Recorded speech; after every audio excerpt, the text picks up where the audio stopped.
Hi guys, welcome back to our channel Financeable. Today in this video I'm going to show you how to change time frame in MetaTrader 5. To do so, follow some simple steps with me.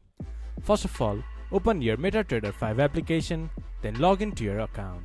Then this type of interface will appear in your screen. From the chart menu, click on it, then press enter. Then press enter. There you can see a small text bar in bottom left corner.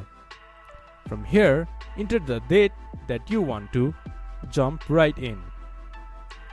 Now press enter again. Then it will directly jump you to that time frame. This is how you can change time frame in MetaTrader 5. This much for today's video. If you guys find our video helpful, please leave a like and comment. And do not forget to subscribe our channel and hit the bell icon.